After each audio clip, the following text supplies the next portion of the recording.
Okay, let's start today's seminar. Today's seminar speaker is Keith Olive. Yeah, he will talk about recent updates to Big Bang nucleosynthesis.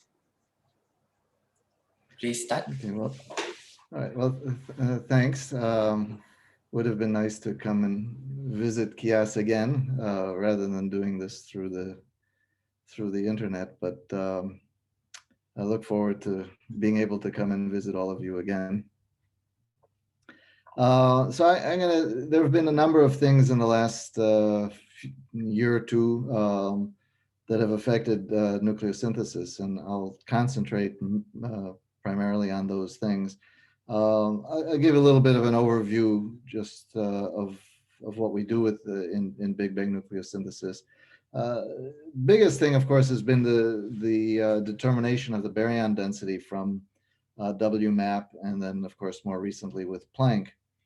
And so the Planck, for example, the 2018, they provide likelihoods which we can use. We can use rather than just use the baryon density that they give you. We use actually the likelihood functions that they provide, and I'll explain why exactly that's the case. But and that has the biggest effect. That has it has a huge effect on what we know for nucleosynthesis. And then in terms of recent, if you want updates, there's been some ideas about how to improve the precision for helium-4. Helium-4, the measurements of helium-4 typically carry fairly large uncertainties. And helium-4 is actually one of the more important of the light elements. For example, if you want to set limits on beyond the standard model physics. So it would be very important if we can get better uncertainties from the observations. There's almost no theory uncertainty for helium-4, but there is on the observational side. And also probably even more recently, there have been some new cross-section measurements, particularly for deuterium. And I'll tell you a little bit about the impact of that as well, and then talk about concordance and what kind of limits you can set on, say, the number of neutrino flavors or beyond the standard model physics, and where the future goes. Hopefully there will be time. So just a very quick historical perspective that, we use the CMB now to control BBN, but it was really the CMB was born from BBN. And it's a very simple argument if you've not seen it. The argument actually came from Alpher and Herman, although usually it's ascribed to all three, Alpher, Herman, and Gamow. But the idea is very easy. They knew that if you have any kind of thermal equilibrium to have nuclear reactions, you need to have temperatures bigger than about 100 keV. And in their model, which turned into the Big Bang model, that temperature of 100 keV corresponded to a time scale of less than about 200 seconds. Then if you use the first link in the nuclear chain, the cross-section for the photoproduction of deuterium, you can estimate what the baryon density needed to be at that time. So just NB should be 1 over sigma VT, V is order 1, and that should be about 10 to the 17 cubic per cubic centimeter. So just in very rough numbers. If you know something about the baryon density today, say 10 to the minus 7 per cubic centimeter, again, very rough number, then you'd see that if the baryon density falls off like volume, which goes as T cubed, that alone is enough to get you a prediction for the temperature of the microwave background at about 10 degrees Kelvin. Now, this is with these very rough numbers. Alpher and Herman actually did better in their paper. Their best estimate was 5 degrees, but they recognized some uncertainties, and they actually said it should be somewhere between 1 and 5 degrees, which, as you know, works out pretty well. So Planck has done a remarkable job in measuring the anisotropy background, and I'm sure you've seen these pictures. For us, the thing that's most important is their determination of the baryon density. or the fraction of the critical density in baryons, omega b times scaled Hubble parameter, and you see the precision which they get that, 0.02237 with a very small error. I'll be usually talking in terms of a baryon to photon ratio, so number density of baryons to the number density of photons, and that's a parameter we call eta. Eta 10 is just that number times 10 to the 10. So eta 10 of 6.12, and there you see again the uncertainty. And these two numbers, it's one-to-one course, basically a one-to-one correspondence between them. So 6.12 plus or minus 0.04 would be the straight Planck number. And this would be what more or less what we find as well later on. So BBN, the original goal that Gamow had in mind was to explain the abundances of all the elements. And so the pattern of abundances looks something like this. That didn't work. So as I'm sure you all know, the ones you get are, well, hydrogen is whatever's left over. Helium and lithium is it. Beryllium and boron come from basically cosmic ray interactions, and the rest all comes from stars. So BBN couldn't do it, and that did lead to the, people then moved on to stellar nucleosynthesis to understand the origin of the elements. But the stars can't account for the fact that there's 25% of the mass in baryons is in helium-4. And also stars don't leave any deuterium. Well, they don't make any deuterium. So if the deuterium wasn't there to start with, you wouldn't make it. So the fact that we see deuterium would be then a mystery if there wasn't something going on in the Big Bang. So to a few of the light elements. So the conditions are, initially, you need to have temperatures bigger than an MeV. You assume rate just coefficient depends on the contents minus, and then 7/4 times the number of neutrino families, which in the standard model would just be 3.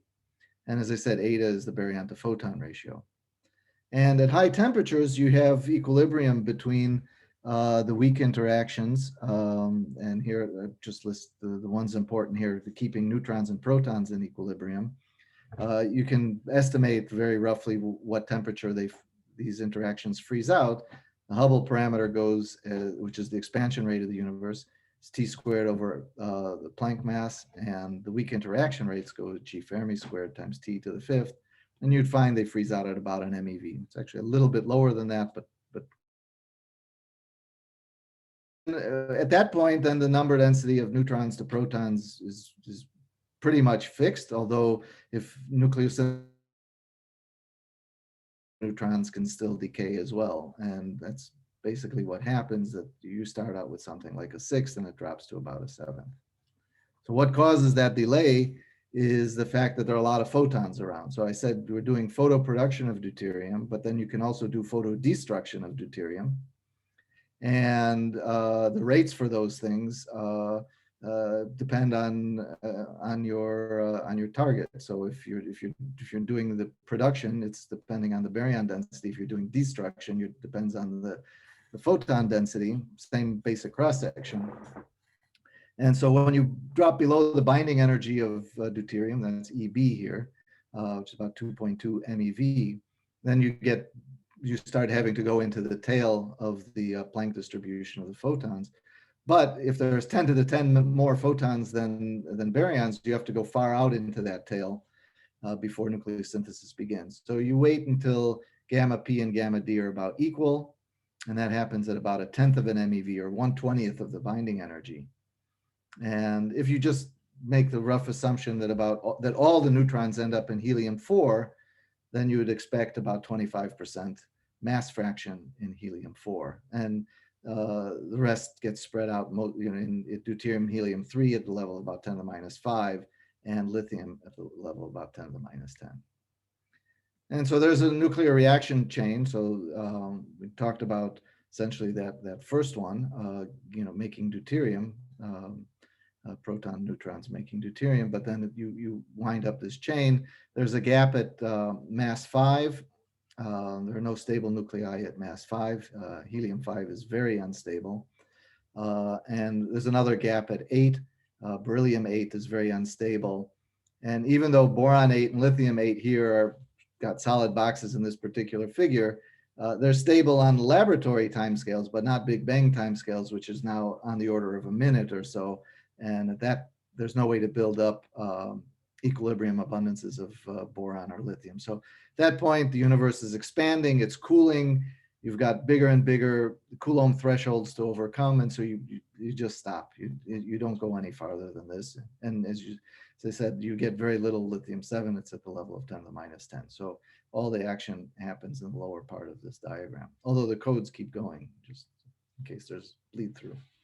So despite that this figure showed a lot of links, and each of those links corresponds to a different cross-section, there's only really 12 cross-sections that are most important, that really determine the actual abundances. And I'm showing you some of the experimental cross-sections for 4 of them as labeled. And so the one I'll talk about a little bit later is B here. And you'll notice that there's not a whole lot of data in this BBN. The BBN range of interest is right about here. And there's very little data. And so that leads to some fairly substantial uncertainty. So some of these are measured better than others. And also be careful of the scale here. This is a log scale, and some of these other scales are linear. So there's quite a bit of uncertainty, or I should say there was quite a bit of uncertainty in this particular reaction, which is this DP gamma reaction. But I'll come back to that a little bit later. So you put in all the cross sections, you run the code as a function of the baryon to photon ratio. You can predict the abundances of the elements. This, remember, helium-4 is mass fraction. The others are abundances by number. The thickness of the curves has to do with the uncertainty in the calculation, mostly due to the uncertainties in the cross sections. Okay. And now with Planck, what WMAP started with, but with Planck, you get a pretty precise value of the baryon to photon ratio. So really, there's no free parameters left in standard Big Bang nucleosynthesis. If you go beyond standard and you want to vary the number of neutrinos, that's fine. And I'll get back to that later. But right now, you basically are making a prediction for the abundances of each of these elements. And they're fairly precise predictions. And so we'll see how that then turns out.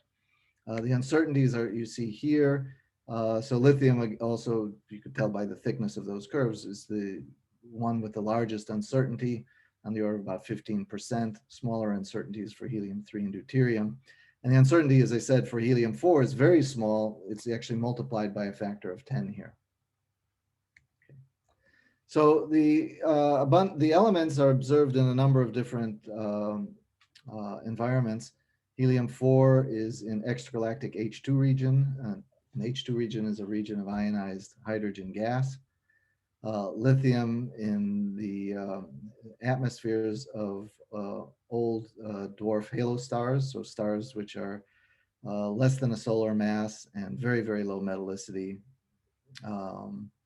But I'll say a little bit about lithium-7, not a whole lot. That could be a talk in itself. Deuterium is probably the best measured of all of these, and that's observed in quasar absorption systems. So you're looking in the direction of a quasar. There are some gas clouds.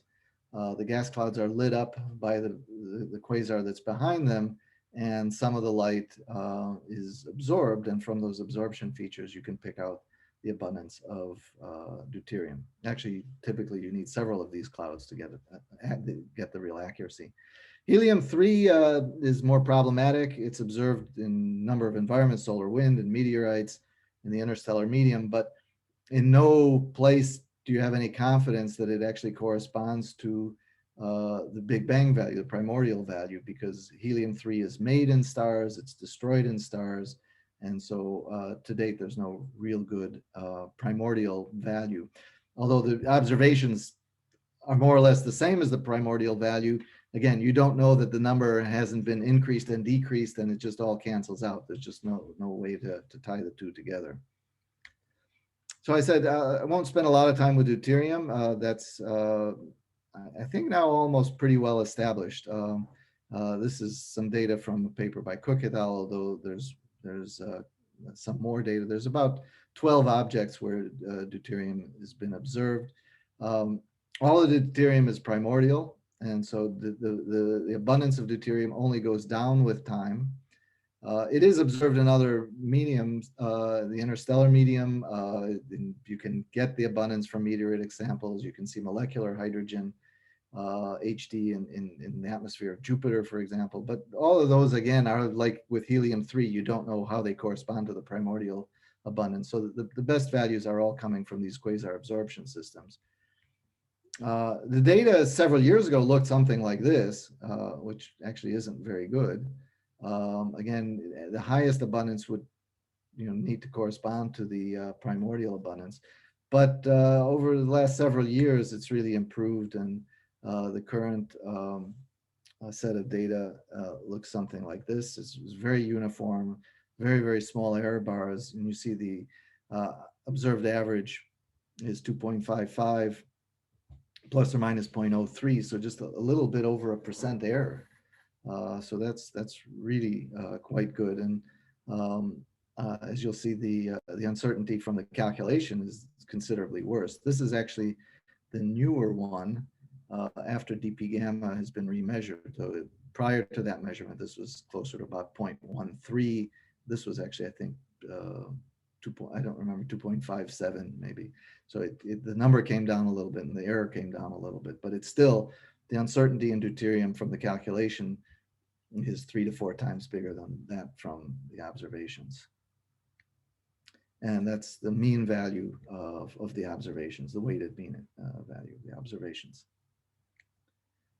So when you look at the same plot I showed you before, the horizontal black line is, again, that observed value, the observed mean value.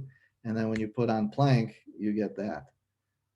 So to me, that's pretty remarkable. That's, that you couldn't expect anything as good as that. So, if you're happy with that, then you don't need to worry and do too much more analysis. You're already in good shape. But as I say, helium-4 will be important for beyond the standard model. I should say, if anybody has questions, please interrupt. You could wait till the end, but I'm also happy if you interrupt me, and then I even know that somebody's out there.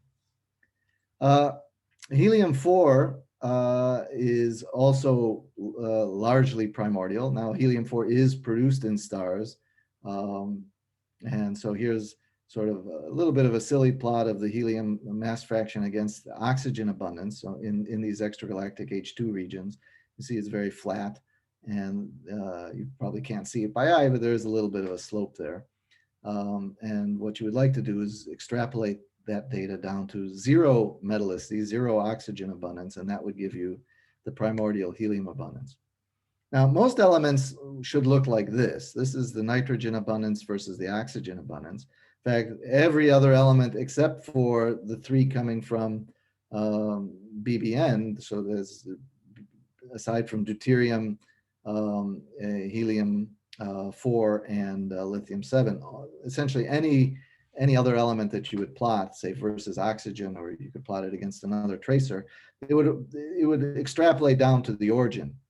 That's because when you remove all the effects of stellar evolution, you have 0 oxygen abundance, you have 0 nitrogen. There was no nitrogen made in the Big Bang. So everything else should look like this, and clearly helium, as you'll see in a moment, doesn't. Now, say a little bit more about how helium is determined, and so you'll get a little bit of an idea where the improvement is coming from.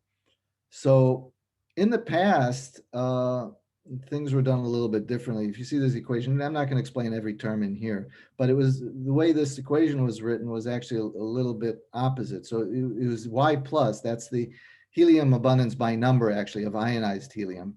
You could leave that on one side of the equation, throw everything else on the other side of the equation. So you're trying to calculate the helium abundance. And F are the fluxes. So these are the things you're actually measured. The E's are emissivities, and the other things have to do with various corrections you make to whatever it is that you're observing. And so you would measure for different emission lines, you would measure this ratio of fluxes. So this is the ratio of flux at some line lambda relative to the flux of the H beta line. And you would come up with a helium abundance. You can do that for every line. You can average them, and you can do whatever kind of statistics you want. And then that would give you your helium abundance for that object. Uh, some, maybe even now, it's probably over 10 years ago, it was realized it's much better to flip the equation and write it the way that I have it here. And you treat y plus as an input, just like any of these other things that you don't really know about. And E is the electron density in the region, and that feeds into a number of these quantities, some parameters for underlying absorption, which are sitting here, the optical depth, which there's a function for that, the temperature, which like the density feeds in, and so forth. But y, treating y is just another parameter of the system you're looking at. And then you can compute the theoretical fluxes, and then you can compare those theoretical fluxes with the observed fluxes, and then develop a chi-squared statistic. Now, the problem is that you have 8 parameters, first of all, here, and there are large degeneracies. So if you don't know what these parameters are a priori, and that was usually the case, that was some of the problem when you're solving for y and everything else is on the other side, you need to say, what is the value of the electron density? What is the temperature? And you get a huge, for the similar chi-squared, and this is the old chi-squared where you're now doing a chi-squared on the helium abundance rather than on the observed fluxes. You get very, very big variation for different temperatures and densities. You can get just as good of a fit, but the helium abundance you see varies 23.5%. That's I think this line here. The 249 is one of the lines here. So you really get horrible estimations. Now, if you do it the way I just mentioned, where you were actually comparing observed and measured fluxes, and developing your chi-squared that way, at least I think statistically, it's a much sounder formulation. So you solve for y together with all of the other parameters. Now you only have 9 or 10 observables typically, with 8 parameters. So you should expect a chi-squared on the order of about 1. And not all of the data gives you that. And so here I give you 2 examples, a good one, a bad one on the left and a good one on the right. You see, for 1 degree of freedom, this gives you a chi-squared of about 20. Well, that tells you there's something wrong. On the right, it's actually quite good. Chi-squared is good. You get a very well-defined value for little y plus. Sorry, so here's the distribution. This is data from Isotov and Tuan. There were about 100 data points. And there's only, all the ones that actually make any sense are these points here. But you see, so there's going to be, on the order of 20 or so that you can actually trust that the data is going to be useful in getting you. There's something wrong with this other stuff. It could be the model is bad, the model doesn't apply to this particular system, or the data itself is bad. You just don't know. But you can't use something that gives you a chi-squared per degree of freedom, which is on the order of 24. So where have been some improvements? I won't talk about them all. There's been new work on the emissivities for the helium lines. So that takes some uncertainty out of the calculation. Istov, Tuan, and Guseva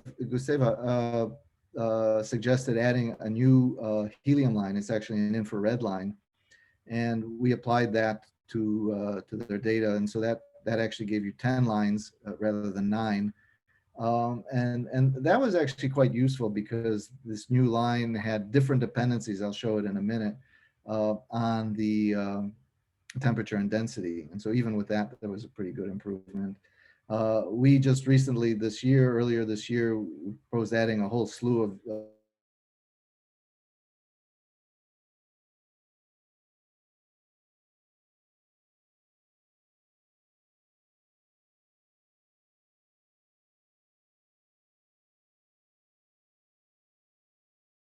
lines. So a lot of these lines aren't very sensitive to the density, which means you don't determine it very well. The infrared line is very well determined by that. Can you hear me? Yeah, I can hear you. We lost the connection for a bit. So before starting this slide, I think we couldn't Oh, hear what you said. oh, did you hear about this slide? Yeah, just about the end. Yeah. Okay, so I was saying that, yeah, we're proposing adding, several different additional lines. I was going back to the infrared line, the one additional line, and saying that it's most of these lines are not very sensitive, say, to the electron density. So it's very hard to determine what that density is. Whereas with this infrared line, this 10-830 line, it's very sensitive to density. So by measuring that line, you can get a much better handle on what the electron density is. And so same with temperature, it also gives you some additional handle on how to fix these parameters. So going back to adding these 10 or so new lines, this is just showing we did it for one particular object called Leo P. It's a dwarf galaxy, and compared it to earlier work from 2013. And so instead of 9 lines, we're looking at 21 lines, only one additional free parameter. So the number of degrees of freedom jumps from 1 to 12. And you can notice, don't have to worry about it in detail, but most of the parameters have much better uncertainties. The uncertainties have gone way down, in some cases quite significantly. And the fit is better, and the final number you see for Y, the mass fraction in this object, the uncertainty has been reduced by more than a factor of 3. So we're hoping that, if new observations are made with all of these lines, we can get much better helium abundances. So here's a sort of a blow up of that region. Now you do see the slope in the helium versus oxygen. And so this is the new observation with all those lines. And this is the intercept that we would get from extrapolating to 0.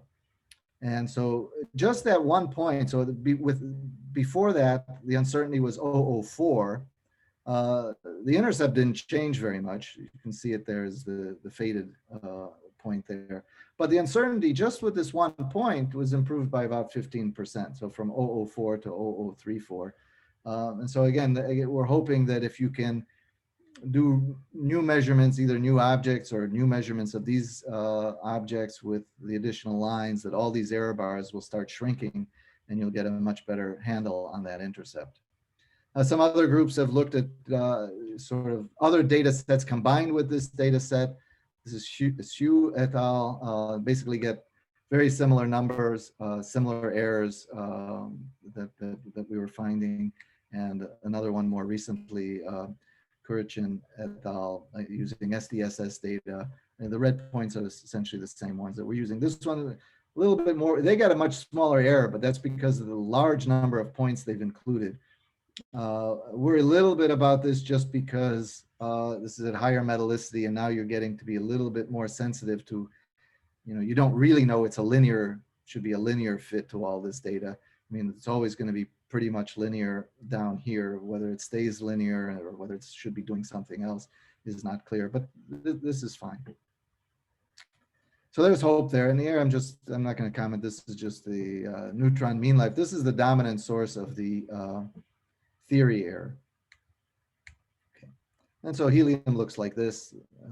This is the uncertainty, the new uncertainty in helium abundance. And so it works quite well, but you would like to get that horizontal band to be a lot thinner and more predictive, like we had with deuterium sitting down here. All right, let me come to lithium. So I'm not going to say too much about lithium data. So the data looks something like this. It looks flat, so that was always evidence that this was primordial. There's this upward trend. The curve here is a fit, which includes primordial plus cosmic ray production. This is purely cosmic ray production, lithium-7 and lithium-6. But the BBN value is sitting up here somewhere. And this is that problem with lithium. And You might say, people have argued that it was destroyed in stars, and the argument against that has always been, well, but there's very little dispersion in the data. Why would it destroy the same amount of lithium if you're destroying it by a factor of about 4? Why is the destruction factor the same for every object, for every star, independent of its mass, independent of its metallicity, independent of its temperature, surface gravity, whatever? That seemed very unusual. It might still be the right explanation. So I'm not going to go into these things. You could look at is the problem with the nuclear rates? Is probably not, because that's what controls the neutrino fluxes, solar neutrino fluxes, and that works quite well. Oops, sorry. Have there been resonant reactions? Those, for example, we thought maybe there was a resonance in carbon-10, which would destroy beryllium-7. Lithium-7 we see today was actually made Big Bang as beryllium-7. So this resonance in carbon-10 was looked for and it wasn't found. So that's unfortunate.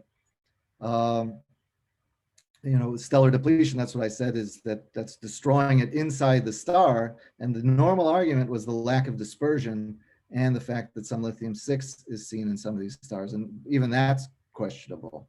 Then you can go beyond that, are there problems with other stellar parameters, or you go beyond the standard model. Do you have decaying particles that are messing things up, axions messing things up, or fundamental constants of nature messing things up? I'm not going to talk about any of that. But I do want to mention that there's more and more new data that's not quite as clear anymore, that plateau, which is usually called the speed plateau or the lithium plateau, is really a plateau. So the data I showed you before was data between about -1.5 in metallicity. So this is log of the iron abundance relative to solar. So this is 1/100th, 1% of solar iron. And this is 1/10%. So it was between -1.5 and 3, but now you see there seems to be some dispersion. Why are all these points now all of a sudden and this is a log quantity. 2 here is 10 to the -10 in lithium. And so this is log of lithium plus 12. More recent data from 2018, and now that plateau doesn't look so much like a plateau, from 2019, and some more recent from 2020. And the problem with this now is that if you're arguing that, the lithium is destroyed, it no longer seems to be destroyed into a plateau. Now, sometimes it's destroyed by a factor of 4, but sometimes it's destroyed by a factor of 10. That's what you would expect if you have destruction. So maybe the lithium seen in these stars is not even supposed to be the primordial abundance, and there is no problem. It's just, we just don't measure the primordial abundance. I don't know. I'm not going to say too much more about lithium. So now, how do we actually do a little bit more formal analysis? We develop a series of likelihood functions. So the CMB likelihood is coming from Planck. As I said, they provide their likelihood function. You have to be a little bit careful because they will sometimes use BBN in their likelihood functions. In fact, in their paper, all their numbers have somewhere in there used BBN. In fact, they've used the relationship between the helium abundance and the baryon density because they need the helium abundance also for their anisotropy work. But they also provide you with a likelihood function which doesn't assume that. So you have to tell it the helium abundance and the baryon density independently. And so you can just use the raw abundance, and then you use real BBN calculations to develop a likelihood. And that's what this CMB BBN is. So you have a BBN likelihood function, you give it a baryon density, it gives you the light element abundances, and then you have the CMB that needs both the baryon density and the helium abundance, and you can convolve that. And that's what's shown on these purple curves. So for helium-4, you get a likelihood function which has very little uncertainty. Deuterium is wider, as I said. Helium-3, you have one, but okay, you don't know what to do with it. And then lithium-7. The observed likelihood functions is more straightforward, I think. That's the yellow ones. So that's the helium-4 has somewhat larger uncertainties. And deuterium has very narrow uncertainties, much smaller than the theory. And then here's the lithium problem again, that if you take that plateau and get the lithium abundance, you find that it doesn't overlap with the other likelihood function. And same thing, just giving you a little bit of the numbers. Once again, you see again that very small uncertainty in the helium-4 abundance. So now let me come to the cross-section measurement. So there have been over the last few years some claims that there's a discrepancy between theory and observation in deuterium. And that discrepancy came about because, again, there was a lack of data. I mean, here's the deuterium abundance. This is relative to, I think, to the theory abundance. This is from Koch et al., and this is what they were using for their deuterium cross-section for dp gamma. There's this data down here is actually pretty old, and so they were using a cross-section which was quite a bit higher than that old data. And that was based on theory. And from that, then you would get a considerable amount of deuterium destruction, and that would break this great agreement that I was just talking about. And so this has now been redone by the Luna collaboration. And these are both the same thing. One is a log plot, one is linear. It might be easier to see it on the linear plot here. So their new data are all of these little red points here, and this was that older data, and so you had older data down here. You had also data at higher energies, which don't show up here, but this is the energy range that you're interested in. So they measured it right in the energy range with much smaller errors than were available before, and so and what you also see here is that theory cross-section, which is this top line here, and which doesn't agree with what they just saw. So you go back, and this was our older fit to the deuterium data, and this is what we would have gotten as the comparison between theory and observation for those likelihood functions. Here is the theory. So with the theory, that purple moves down. The yellow, which is the observation, should be the same in all four of these. But the purple is the theory, and that will move around. So this is using the theory rate with a lot of deuterium destruction. It's still not bad, but it's nowhere near as good as it was before. Sorry.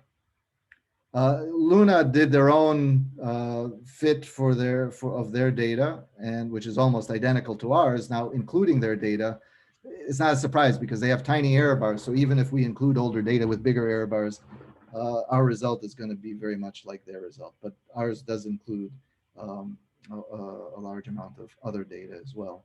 And this is the deuterium abundances that you get for that. So this is all new. This was Luna came out at the end of 2020, and you see the uncertainty went down from about 0.13 to about 0.11. You could ask now, this has been determined. So can I ask one question? In a previous slide, sure. I see several points, like in a left figure, there's several points a little bit below the line, a thick line. These points. Yeah. Are they just a bit older, or is there? Yeah, they're older. You know, I'm a little bit color challenged, but I think they're from 1997. But they have very big error bars, so they're not really inconsistent. I see. And also I see there are 3 dashed lines, dot and dash lines. Are they all theoretical predictions? No, the lines. So as I said, the only theory one is the top line here. That's this thing that's labeled Marcucci S factor. I see. Yeah. There's a black line, and right next to the black line, you will see the Luna S factor. So the black line is our analysis. The Luna, you probably have to blow it up on your screen to see the difference between the two. There is a dotted blue line right below, and that's our old result. That's the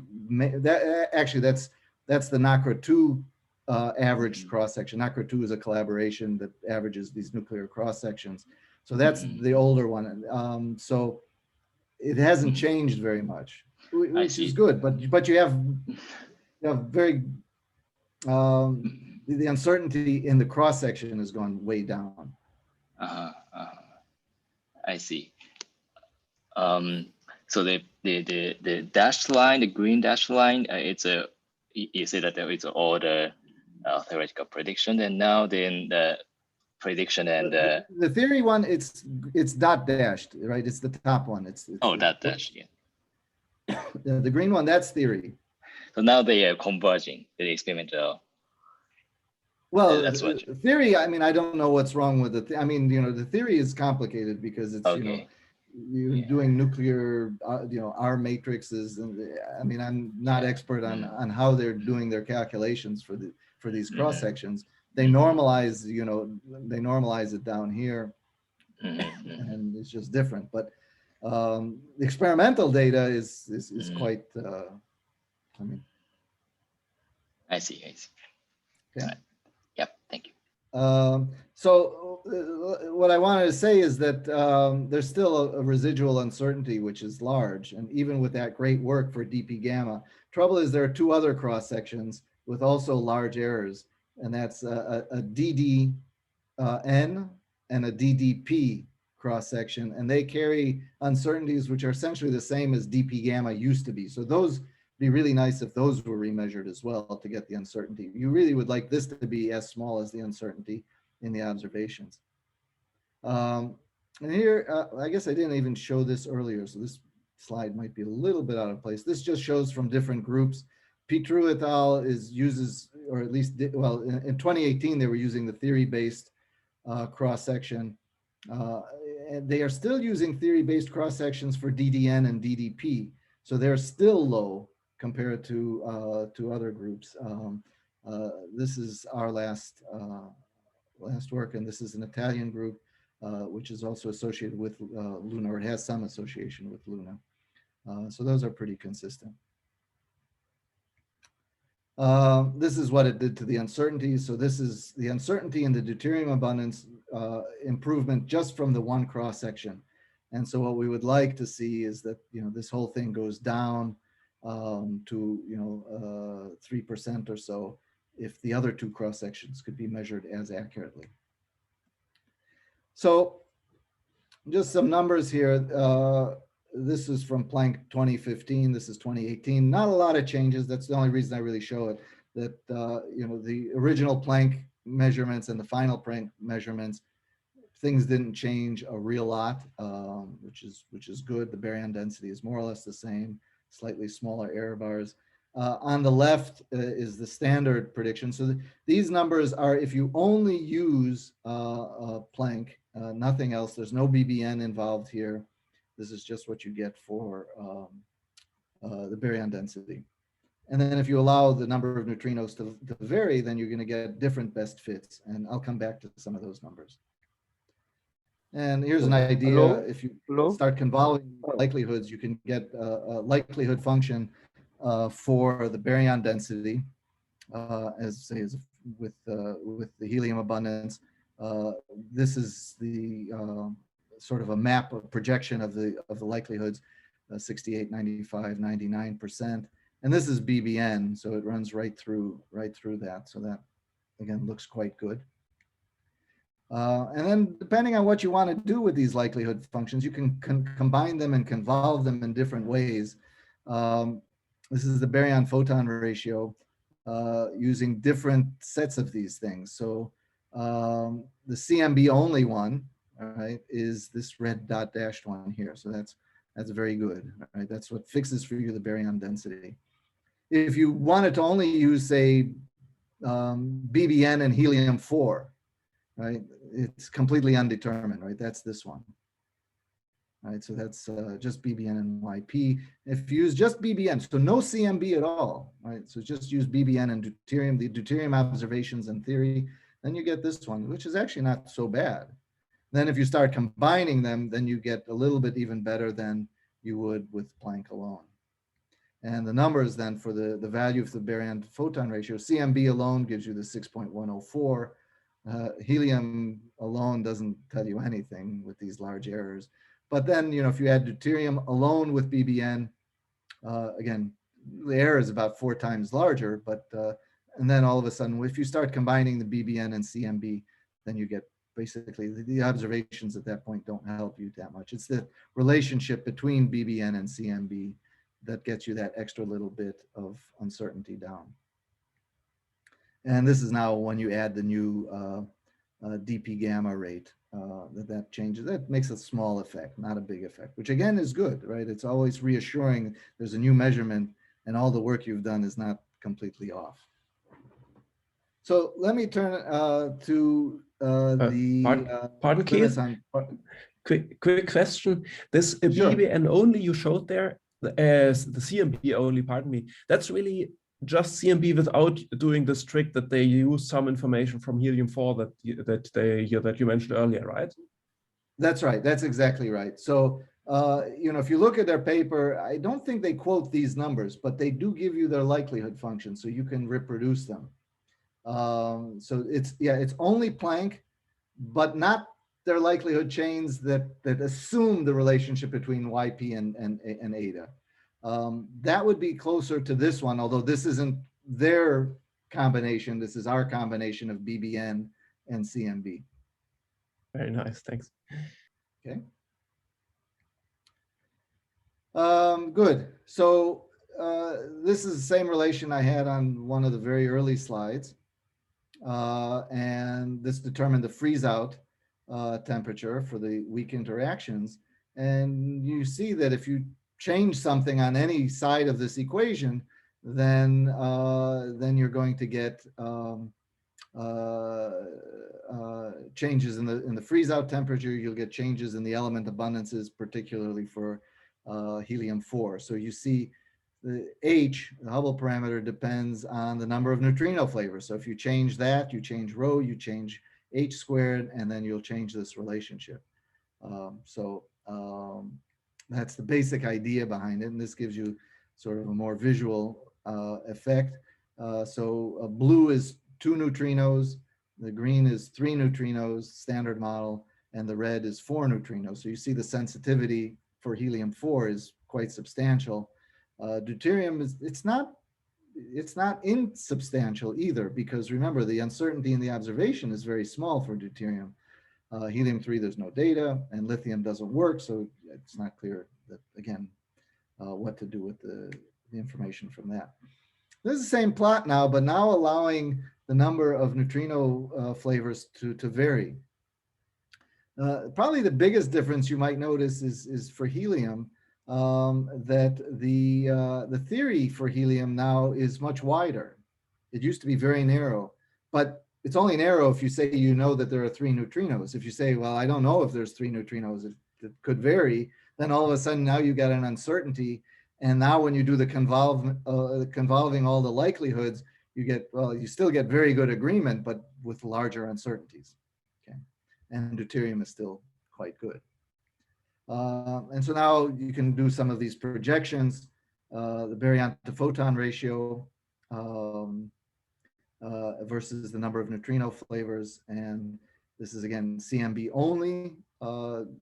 They can fix this. They'll give you their likelihood chains without BBN, but varying the number of neutrinos. And then what happens when you add BBN as well. And it's nice to see that these loops are hanging around 3, that 3 is sitting inside the center of these loops. And then numerically, this is what you get for the CMB only determination. And now you can ask, you know, how does this work with if you start adding in BBN and the light elements.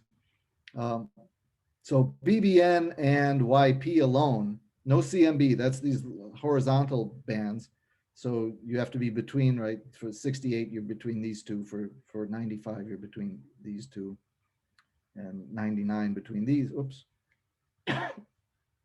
But you have to be between there. So helium-4 does a good job, reasonably good job, just helium-4 and BBN to tell you what the number of neutrino flavors are. Doesn't tell you much, as I said earlier, about what the baryon to photon ratio is. So large uncertainty in the other direction. Now, when you add CMB, then it collapses to these loops. And now again, you get something that looks quite good. If you did it, same thing for deuterium. So deuterium, if you're just looking at deuterium and BBN alone, You do get some good information on the baryon to photon ratio. That's what I showed before. You get a distribution. It's not terrible, but you also get some information in the vertical direction. All right. There's some degeneracy, okay, but there's you do get some information in the if you knew the baryon density, then you do get information from deuterium. So this is that's what these loops are, and then you can put it all together. BBN alone, no CMB here, so that's just BBN and the abundances of deuterium and helium, and then when you add CMB, they collapse to these. And again, you know, your eye draws you, it's a little bit below 3. The best fit is a little bit below 3. And these are what those numbers then start to look like. Again, you're going to get slightly different values for the baryon to photon ratio. Not a lot different, right? Slightly bigger error bars because you've thrown in some new uncertainty that you don't know exactly what the number of neutrinos are. And the number of neutrinos is always around a little bit, you know, 2.8, maybe a little bit bigger than 2.8, 2.84. With an uncertainty of about 0.15. So at 95%, you're basically just about 1 sigma here, right? 1 sigma gets you to about 3. So, you know, there's nothing to write home, nothing to panic about that the standard model is ruled out. This is 1 sigma. And at 2 sigma, your upper limit. So if you want to start setting limits on beyond the standard model, equivalent, so you can always turn a lot of things that when you go beyond the standard model, new degrees of freedom, whatever it is that you want to be adding, you can often turn them into a number of neutrinos equivalent. If they have an effect, for example, on the expansion rate of the universe, you can always translate it, and the limit then is 3.15 at 2 sigma. Keith, just a quick question. Yeah. Is there any effect from the neutrino oscillation on this? An effect here? No, not really. Not for the early universe. Not for. I mean, it's 3 neutrinos. Yeah. Now, if you add sterile neutrinos, it's a different story, right? So if you start adding sterile neutrinos, then you have to worry about how the mixing goes with the standard model neutrinos, and what fraction is actually in equilibrium. So now, then you have to worry about the mixing angles and things like that. But for the standard model neutrinos, no. I see, but decoupling temperature will be a little bit different for 3 flavors. But is it just a little? Yeah, it's not consequential. Okay. The DP gamma had a little bit of an effect. You can see from the top line to the bottom line. Okay, it's pretty marginal, but it actually moved it in the good direction. If you're worried about it, the uncertainty went down a little bit. That's good. And so the new upper limit's actually a little bit worse, 95%, because the agreement's a little bit better, but it's more or less the same. Okay. So I actually don't have the time. It's when I'm sharing the screen, I don't get the little time here, but I'm almost done. So if I'm over, I'll be over finished, and if I'm under, then I'll finish early. But this is a little bit of going into the future, what CMB can, what improvements we can maybe expect from the CMB. So the next generation of microwave background experiments, often lumped together as CMB S4, should be able to get much better handle on both the helium abundance and the number of neutrinos. And so if you're looking, say, at the helium abundance, so what I'm showing you here, the yellow and the purple are the same as what I had before. So that's just the BBN, the theory and the observation. Before, I also showed you this cyan curve, and that's CMB determination of helium-4 by itself. And in CMBS4, they think they can get it down to 0.005 in an uncertainty of 0.005. That would turn the cyan into blue. Now here we've plotted it to be the same value because I don't know what they're going to get. But all I know is that if they get the same value, it will have a width which is actually comparable with what you notice. If standard observations of emission lines don't improve, the CMB will do as good as classic astronomical observations of helium-4 with this next generation. I think that's pretty interesting. Of course, we hope the yellow gets improved as well, but that's what the CMB will do for the helium abundance. And then CMBS4, it's expected it should be able to pin down the effective number of neutrino degrees of freedom to be 0.09, sorry, 0.09.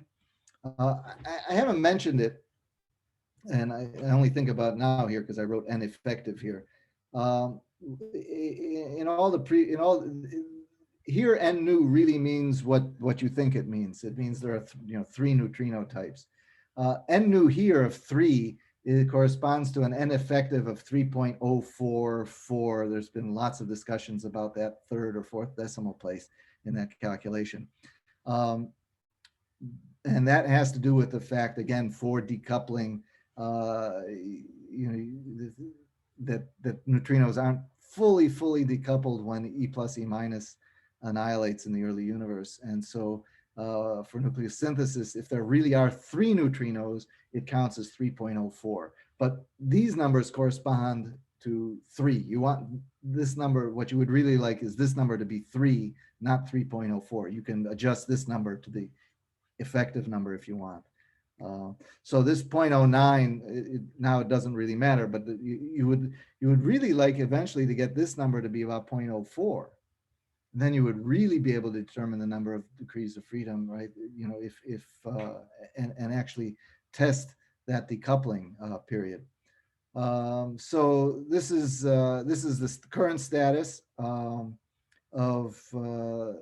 now if you marginalize over the baryon to photon ratio, again, whether you're using CMB alone or CMB with BBN, you're going to get figures or likelihood functions that look like this.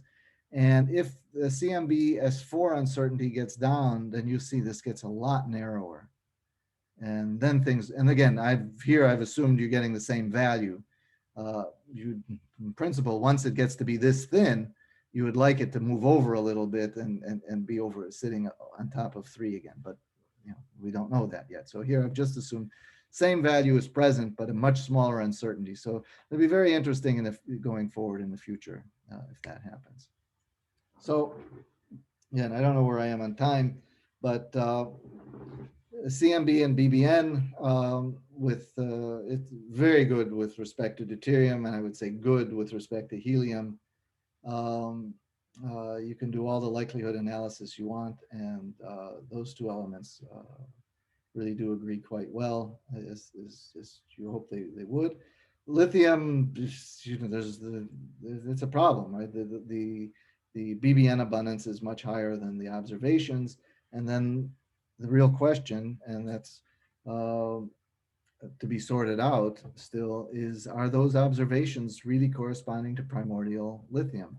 The groups that work on lithium depletion and turbulence models and stars and convection in these stars will tell you no, that the lithium is destroyed in these stars, and they can make models in which the lithium is destroyed relatively uniformly. I didn't show those results, but they have them. Again, in the past, I didn't give a lot of credence to that because of the fact that you wanted to destroy it so uniformly. Now the newer observations say, well, it's not so uniform. It's not clear that it's so uniform. And so that would give a lot more credence to these models that are actually destroying the lithium in the stars themselves. And so they might be born with the BBN abundance, but what you're looking at right now is something where lithium has been depleted. Our wish list is on the experimental side, well, they're both on the experimental side, is that you want new cross-section measurements for DDP and DDN.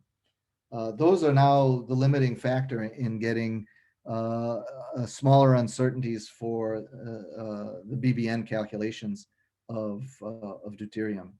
So we rely on the cross-sections and accurate cross-sections. In the past, DP gamma really took the spotlight. And now we know that, well, it wasn't the only culprit.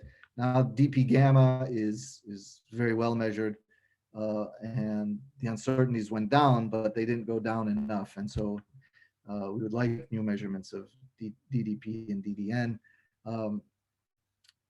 It's not clear it's that easy to do. but there's interest and certainly on our side, there's a lot of interest in getting good cross-section measurements for those. And then I would like to see, higher precision measurements of helium-4, and I think we have a way forward of doing that. I think we know what we need in terms of, adding new observations, new emission lines, and how you can get those uncertainties down. So standard model with 3 neutrinos, I'd say, is still looking pretty good, and you can get pretty good constraints from BBN on beyond the standard model of physics. So I think I'll stop there. Okay, thank you very much. So now questions. I had a question about the error from neutron lifetime.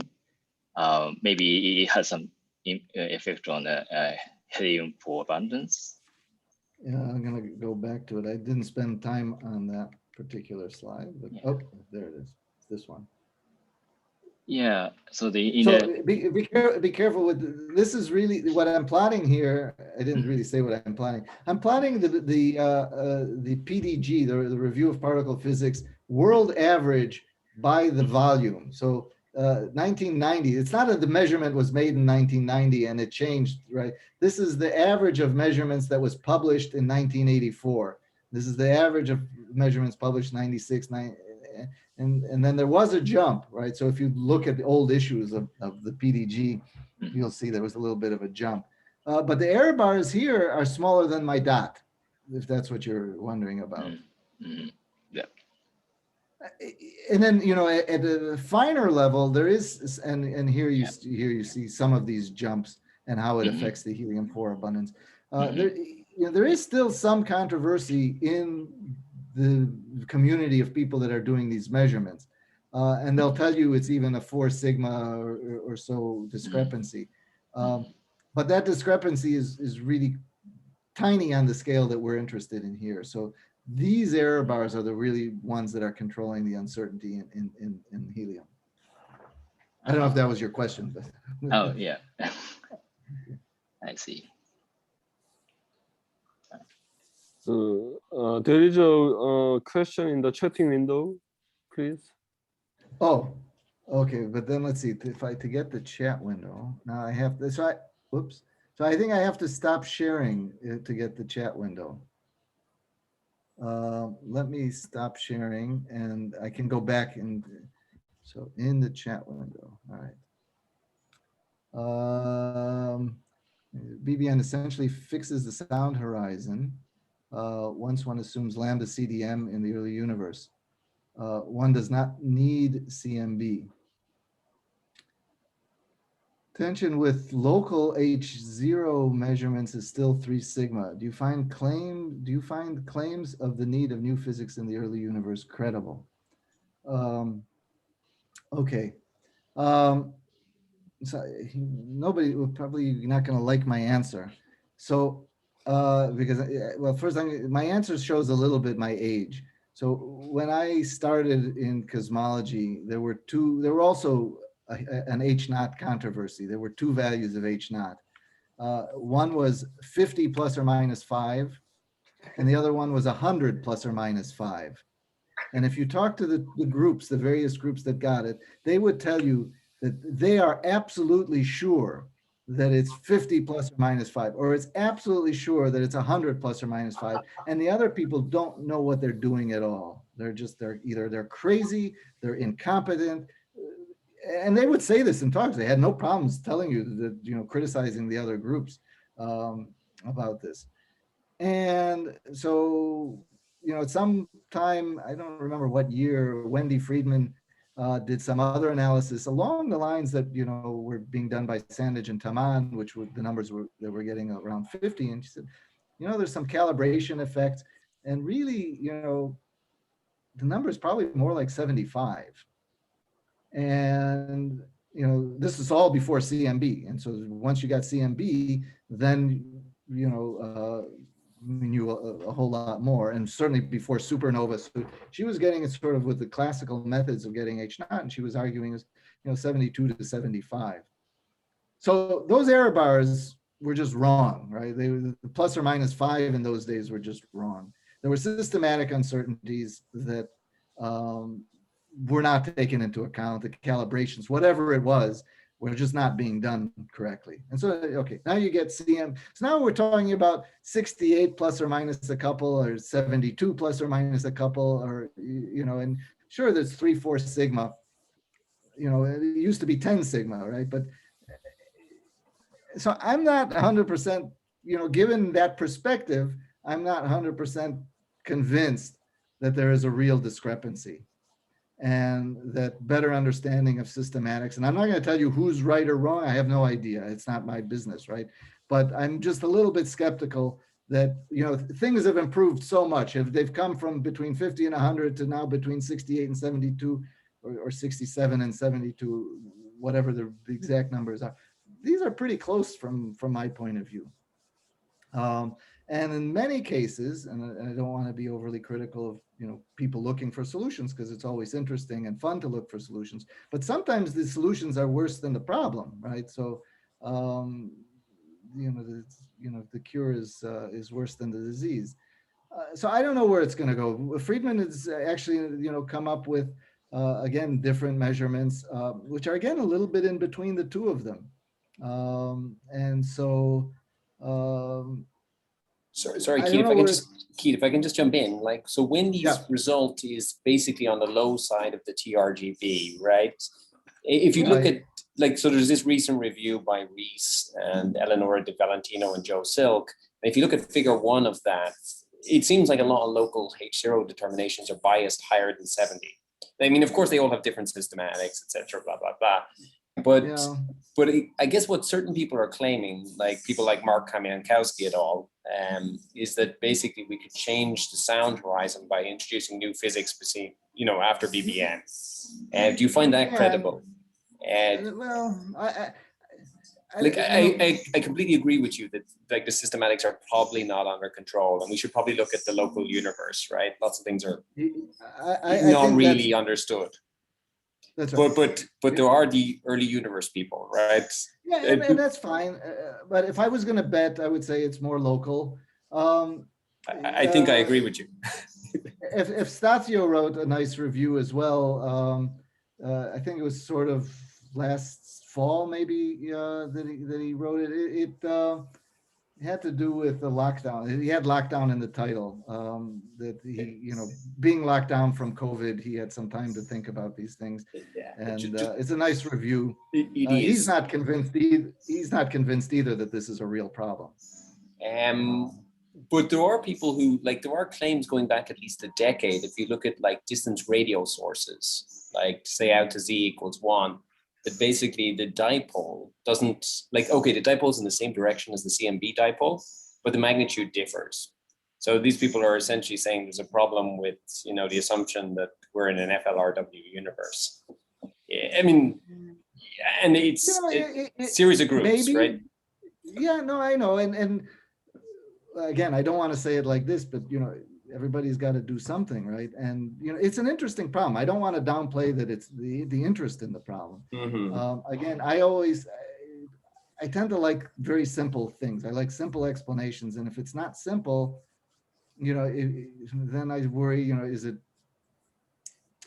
really, so I guess going back to BBN, Keith, between BBN and CMB, do you see any freedom to change physics, right? Oh, well, and that's the question, basically. You can, of course you can, right? I mean, and it's fine to play with those models. I'm not even sure that I won't at some point as well. I mean, there are, you know, various models, you know, with dark energy or tracker solutions, or, you know, you can have entropy production. It doesn't always go in the direction that you want them to go, but you could certainly change things between BBN and CMB. You can certainly make models that'll do that, and, you know, and that's fine. It's good to study everything, but it's just, I'm not panicked. I don't find that this is a problem that, you know, I don't lose sleep about this problem.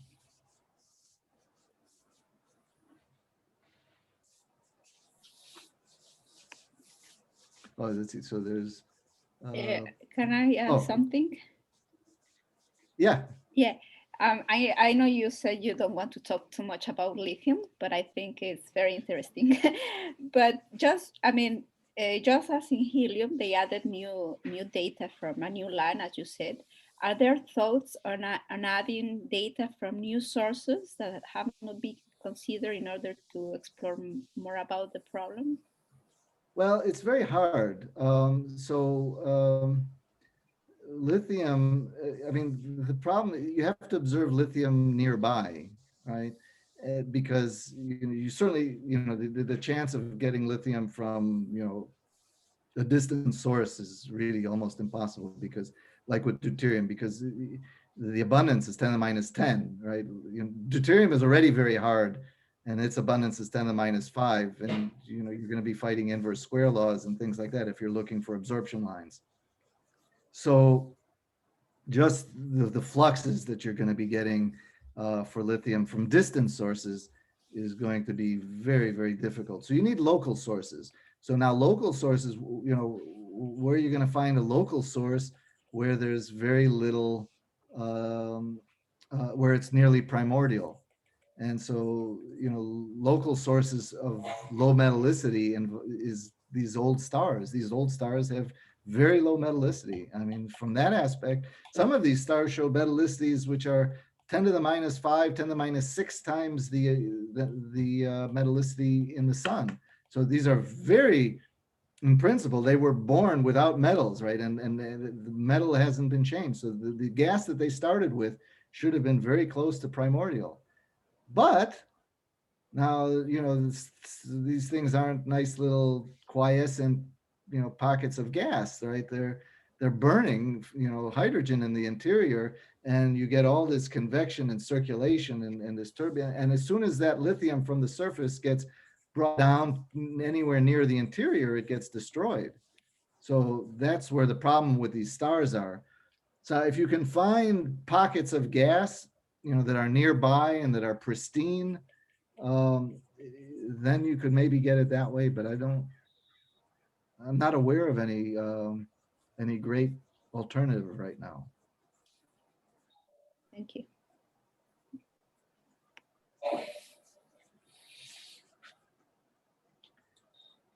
Yeah, any other questions or comment? There was another, it looks like Sky Lee had a question. I don't know, is it a question? Hubble tension was caused by Planck first result, which has no difference with WMAP, and selling point was bigger dark matter density, as it causes lower H, and CMB only controls the combination of omega mh squared, not separately. That's true. But again, I'm just worried, is there really a problem? It's related to, I guess, the first question.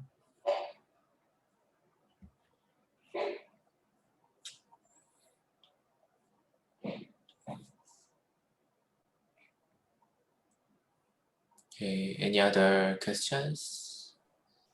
Hello, I have maybe simple question about this cross section of dp gamma.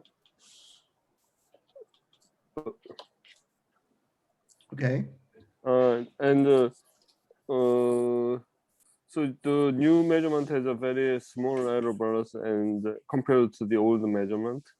And your theory value is is it just feeding to this new data, kind of a parametric fit, or is it based on some theory, some nuclear physics calculation?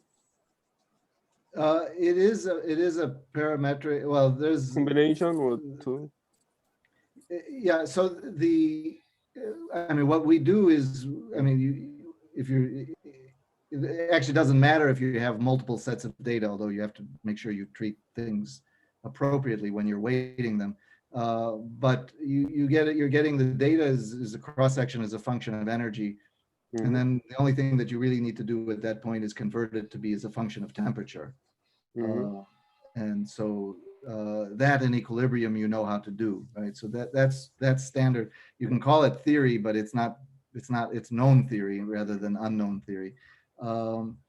And then the question is, yeah, there is some choice because you are doing fits at that point. And so the question is, how high order do you want to go into the fits? And really you want to go to high enough order that if you added one more term, that it doesn't change your result anymore. So yeah, there is some fitting of the cross-section data, and to get the eventual cross sections that you use in the code. So basically, you need a more accurate measurement of the cross section in the experiment rather than improvement of the nuclear physics, I guess. Well, yeah, my answer is yes. I mean, you would like to be able to calculate these cross sections, right? But they're not particle cross sections, right? It's not easy. like It's not easy. No, right? it's not easy because they're bound systems. You deuterium and deuterium on deuterium would even be worse. And so it's multi-body cross sections that you're having to worry about, and the nuclear physics that goes into binding and breaking up. So they do okay, right? I mean, but I think at this point, a good measurement will tell you what the real cross section is, and then you can learn something about the theory rather than use what you think is the theory and apply it to BBN. I think that's dangerous, and I think that was seen for the DP gamma. Right. Thank you.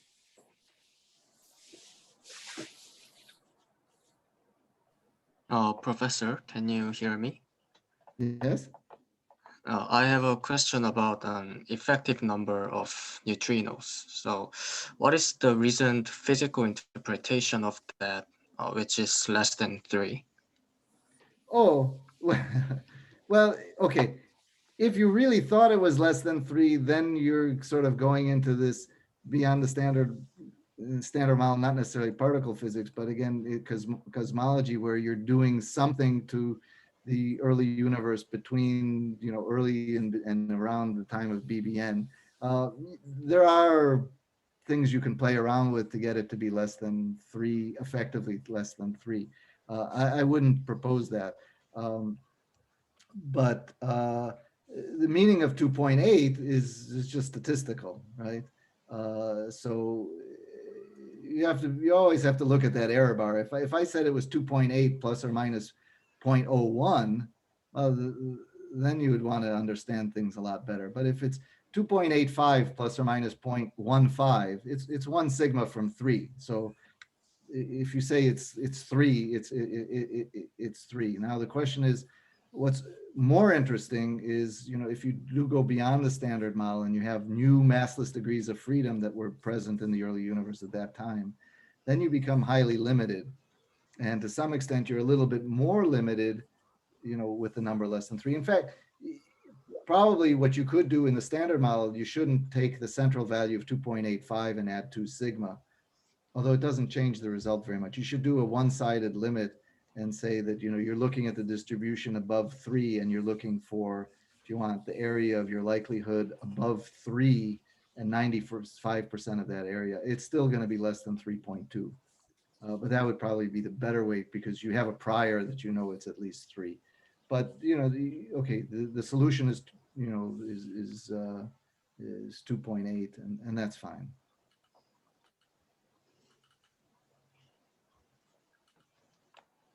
I quickly looked up the neutron lifetime on the PDG and found that the average, which is probably the one you showed, completely discards the measurements that are off by 8 or 9 seconds. They do, yeah, they do, and they refer you. They give the references to the other ones, and they they refer to a review to explain more of this discrepancy. I think they didn't want to get involved in discrepancy, and I even less so want to get involved in the discrepancy.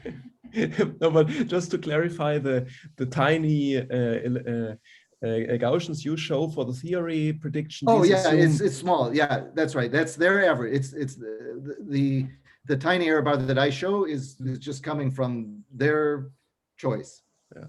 No, but I mean, then later in the CMB and BBN fits, you also have those small theory predictions for helium-4, and I guess the small theory error there is also based on the small error on the neutral lifetime, right?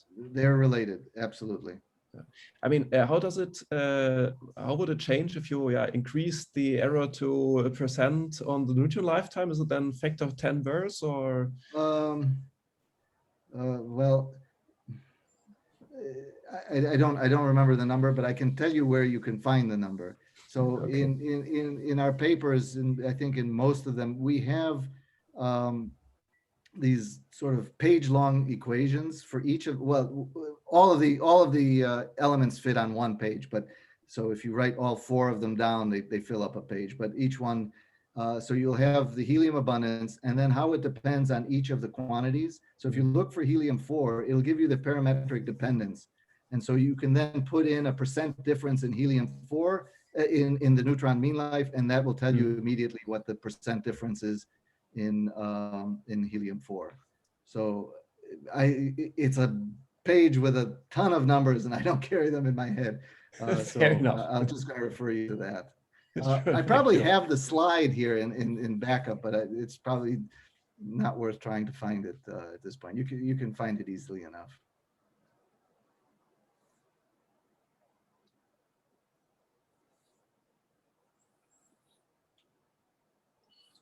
Okay, so is there any further questions?